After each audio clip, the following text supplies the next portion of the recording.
smart and work hard, but just aren't where or who you want to be. Welcome to your podcast, Real Confidence. I'm your host, Alyssa DeVere, and I'll be sharing a bit of brain science, some surprising social secrets, and a touch of tough love. Why? Because I believe confidence is everyone's fundamental right and choice. So let's get to it. I know I say this in every podcast, but I am so excited with this guest. And here's why. Because not only is Bruna de Palo a neuro nerd just like she actually titles herself as a neuroscience-based executive coach. So you're going to learn some good brain science today for sure. But she is living and breathing right now in Italy because that's where she lives. So I live vicariously through Bruna in that way as well. So welcome to the podcast, Bruna. I'm so happy you're joining me. Thank you so much, Alisa. My pleasure, truly.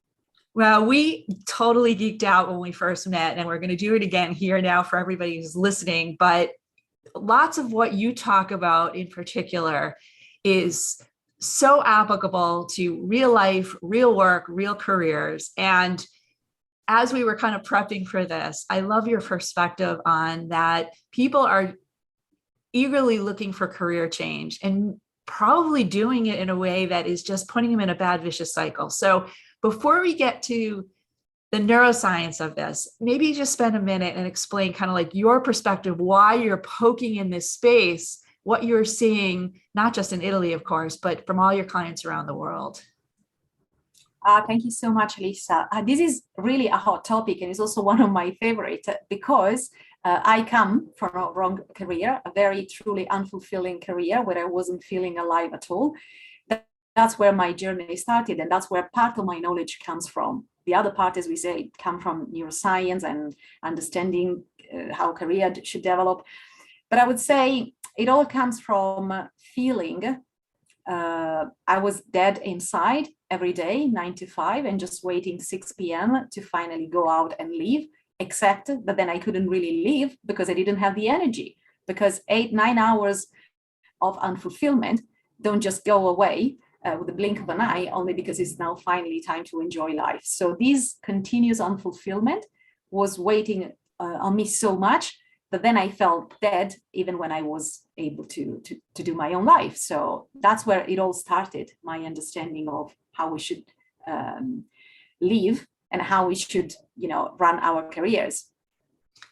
So, and you see this now through other people's eyes, and you use the word dead inside. That's a really powerful statement. Maybe can you break down really what that feels like for the people, how do other people describe that feeling?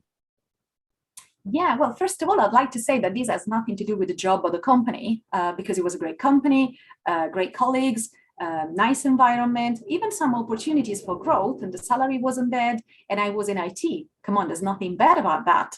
The problem was feeling dead inside was very much about me and the lack of resonance with all these. So I ended up in what I call a golden cage. It was all golden from the outside. It was just the inside. It wasn't me, but it was very difficult to understand what was the problem, because on paper, everything was fine. Looking at friends and colleagues, everyone said, yeah, that's what a career is supposed to be. Why are you complaining?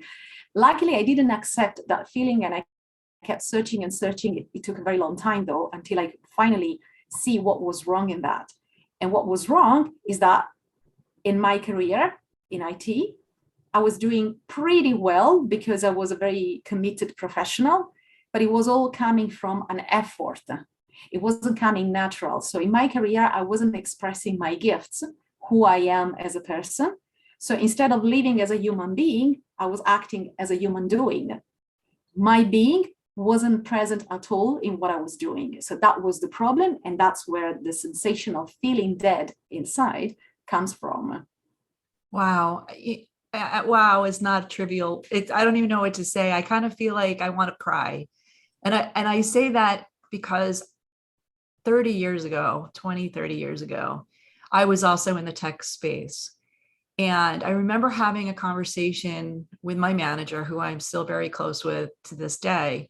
And I would say to him, I know I'm doing good work and I know it's relevant and you're rewarding me, but it's just not doing it for me. And he used to say, well, the technology is helping all these people and it has all this great impact. I'm like, yeah, but I'm not seeing, I'm not feeling it. And I don't know if it was that moment that I was like, I got to go find it. And I thank my stars every single day that I was moving out of that space of deadness. What happens when you hear that from other people though, that are living in there? Are they stuck, or do they know that they're dead? Like what's the symptom and what is the vocabulary they're using? Because I didn't have the vocabulary then. Oh, I totally get it, Alisa. I didn't have it either. And that was part of the problem. It's because I was surrounded by people who were kind of in the same situation. It made it look and feel like normal. I'm grateful that my being didn't resonate with these and was screaming inside for a different solution. So it didn't become the norm, but the fact that it was normal for everyone else, it made it difficult, like for you, to find a vocabulary. I mean, I didn't know exactly what to express. I only knew there's life out there and I'm here lost and stuck and I don't know how to grab it. And that's what I really, really wanted. I wanted to feel alive, but I didn't know how to phrase it. So what I said at that time is, I just want to change my career. But change my career is too generic. What else can you do? That was the obvious question that another person would ask. I don't know. Okay, what else can you do? I don't know. I know how to design websites. That's all I could say, because at that time, I thought that a career should be based on your skills and expertise. But that's the perfect trap. Because if you only count on this, there's not much that you can move. So the big revolution came when I realized that I shouldn't have looked at skills and expertise, and I should have looked at myself as a person to finally open up new perspectives. But in terms of vocabulary, the only thing I could say at that time is like, I'm not well. I feel there's something wrong. I wish I could give, get, do more, but it was all so generic and no one could help me really understand the core of this all. And therefore I couldn't see any solution. Yeah. So I think that a lot of people search for culture as the cure, right? They say, I'm going to leave this company. The culture doesn't align with me. And I'm going to go find another company that has a culture that resonates with me. Is that a solution, or what are your thoughts on that? Well, I say that it's already a step ahead compared to where I was, because at that time I wasn't even thinking in terms of culture. Now things have changed. I'm talking about more than 10 years ago. Things have changed. And of course, there's much more talking about culture and purpose and meaning. And that's already a huge step ahead. However, I would say the culture, as much as purpose and meaning and happiness and wants, they are not a good compass to tell you what would be or what should be the right step for you. Why? Because you can have a company with an amazing culture. The companies I work for were not bad at all. That makes you feel even worse if you're working with a company with an amazing culture, but still you don't feel alive. It means that that's not the problem. So what we should pursue, instead of happiness, culture, and so on, which are important, I'm not saying no, I'm saying that we shouldn't use them as a compass. We should look at something else, and that is aliveness, a sense of aliveness. Because at the end of the day, if we feel inside that we are dead, what we're asking for is feeling alive. And that is an emotion. So if it is an emotion, we need to add the emotional dimension to our choice of a career. I can't ask for an emotion and then go for culture, because the two things are different. They're not on the same level. One contributes to the other. But if I want fulfillment and aliveness, my emotions are the first thing I need to look at to ensure that I go in a company that not only is great on the outside, but resonates with who I am as a person. You speak in my language, my friend. Again, I'm kind of close to tears here. I know our listeners can't hear, but you can see I'm like literally glossing over. Like, this is so awesome. And what's awesome is here I am speaking to somebody who speaks English as a second language, and you throw out this word aliveness that we have to spend another few minutes on, because aliveness the way you just described it is beautiful, but let's get really down on that. What do you mean when you speak about aliveness? You said it's an emotion, it's a feeling. Is it something that it's in me or the company or both? And you also use this resonance word that I love. Do they both have it? Do they both have to be aligned? Talk to me about aliveness. Okay, so aliveness, it's a word that I love together with fulfillment, because I didn't have them, this word at that time, I didn't use them, but they totally represents what is that we should pursue. Not only because, of course, it feels great, but because it's the key for mental and physical health as well. And even more, I can tell that aliveness is the key for financial growth too. So let me tell you a little bit more. Firstly, it's an emotion, okay? And by emotion, we mean energy in motion.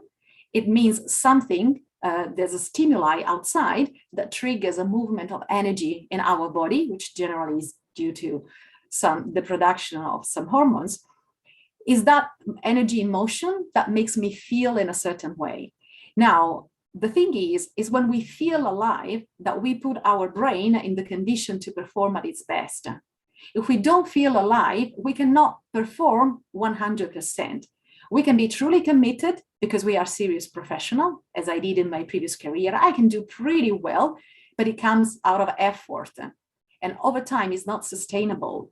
I was putting a lot of effort, but there wasn't any feeling in return of that. So aliveness is that sensation that you have, that you're contributing with your being, with who you are as a person.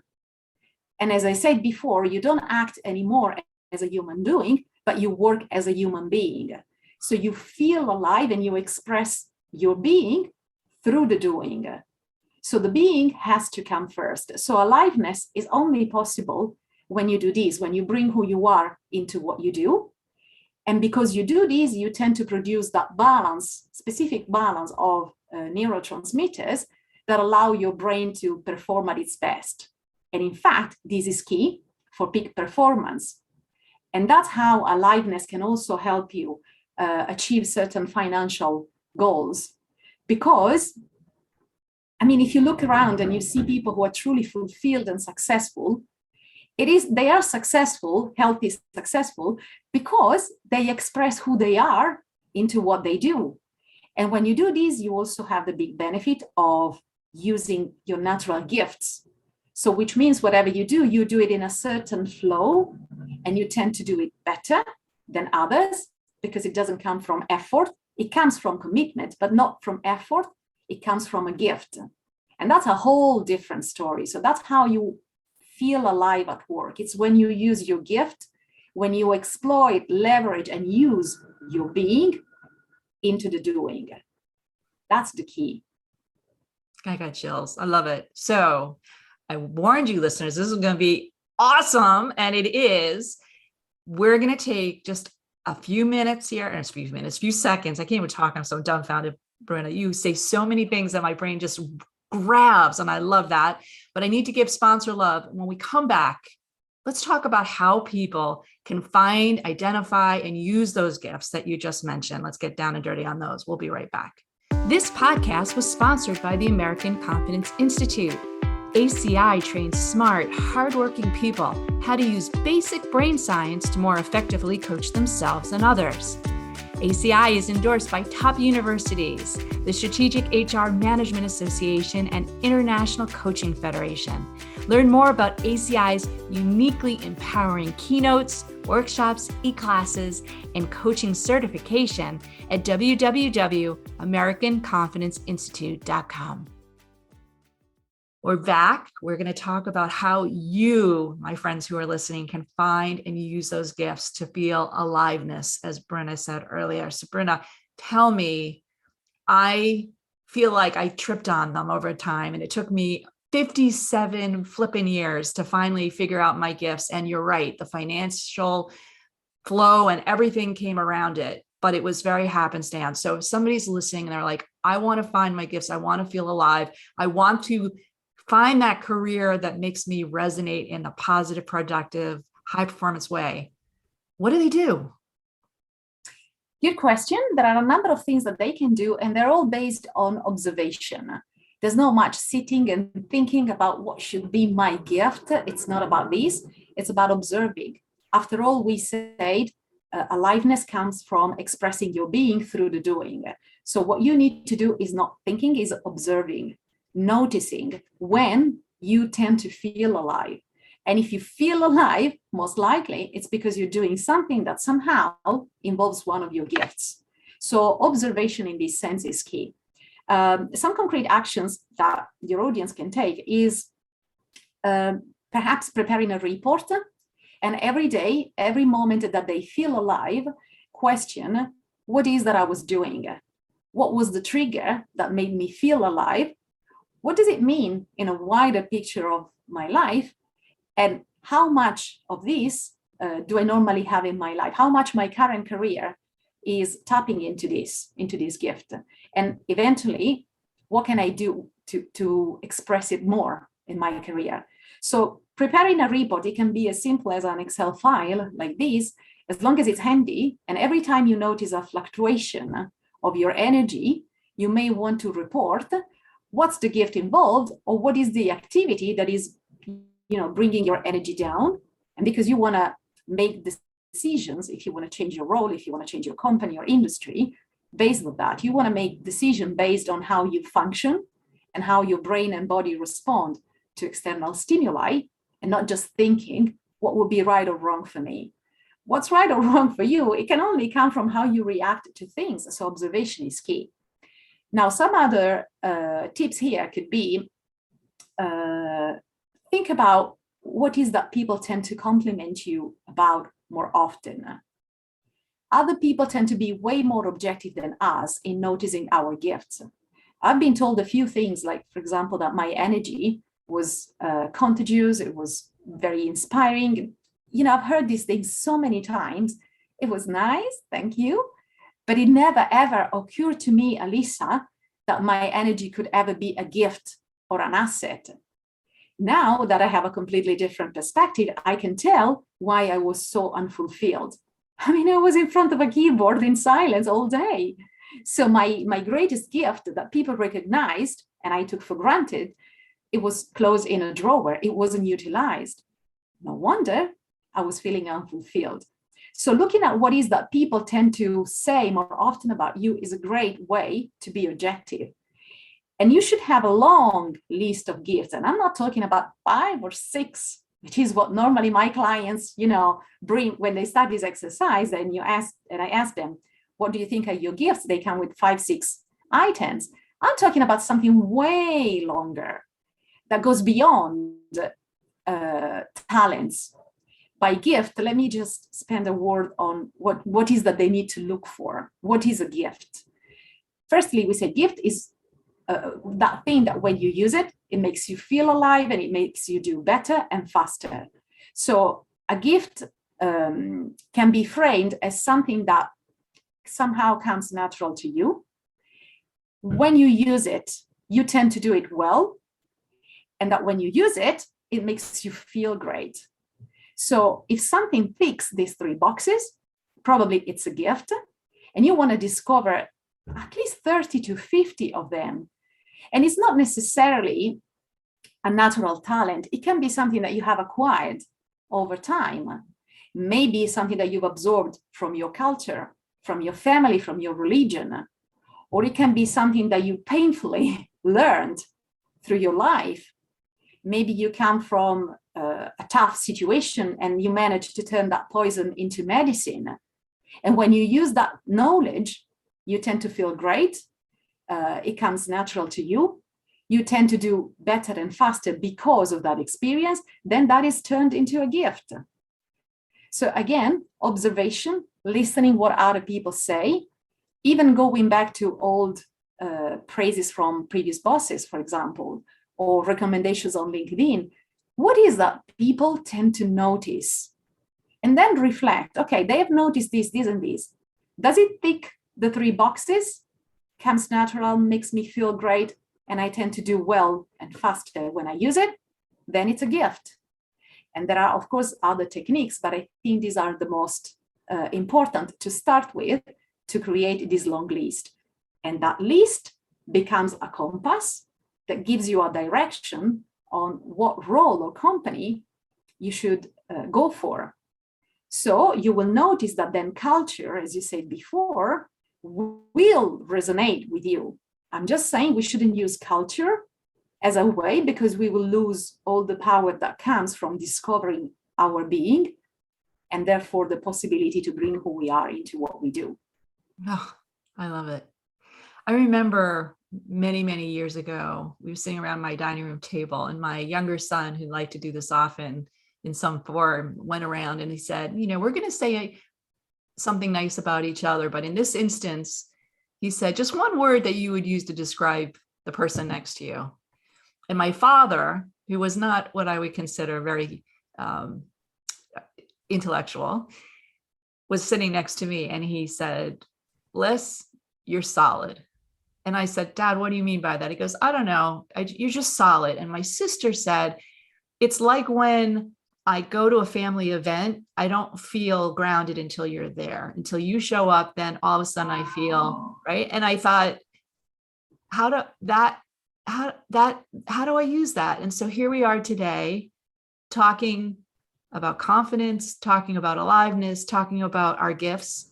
And so my gift at that moment became very evident to me that if I can help other people feel more confident, not only does it help them, but it really makes me feel good too. Exactly what you said. And Bruna, talking to you today, talking to you last time when we met, you make me feel really confident too. And you make me feel very excited to know there's another neuro nerd and somebody out there that's crusading too. So thank you, thank you, thank you.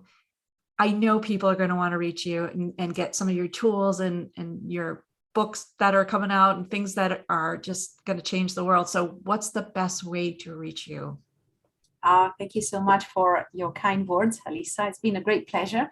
And yes, I'd love to be in touch with your audience. They can find me on my website, www.brunadepalo.com, or my new website that is fully dedicated to career change, specifically on this perspective, on aliveness, that is www.thecareerchangemaker.com, where there are some tools, there's a program, there's a blog with lots of insights. Because I think the first thing that we need to do, Alisa, if we want to make the world a better place, and I know this is the aim of millions of people in the world, we need to start by making our own human revolution. And the first step is understanding how can we be more fulfilled, because only if we are fulfilled, we can inspire others and give more and spark this positive revolution. So changing career, or in any case, making a choice that will make you feel alive is all but selfish, is really the best way we have to serve the rest of the world. So I highly encourage everyone to discover their gifts and find ways to express them more in the world. Will make such a huge impact on so many levels. That's really my wish. Mine too. And my wish is that you and I do a lot more of this kind of work together, because it's just fun. And thank you. Molte grazie. I'm going to come to Italia, practice my Italian with you. In the meantime, thank you again for sharing your wisdom today. Grazie, Alisa. Thank you very much. Thank you. So before we completely wrap up, I want to let you know that full transcripts and show notes for this and other episodes can be found on the website, www.americanconfidenceinstitute.com/podcast. I also want to remind you once again that the best way to get confidence for yourself is to give it to others. And you can do it so easily just by liking and sharing this episode on your favorite social media channels. You can even give me some confidence fuel by sending in any comments about the topics I've covered or ones you'd like me to consider for the future. So for now, this is Alyssa DeVere. Thank you for helping to bring more confidence to the world. This podcast was produced by Mindful Media. All rights reserved by Alyssa DeVere and the American Confidence Institute. Music written and performed by Jeff Weinstein.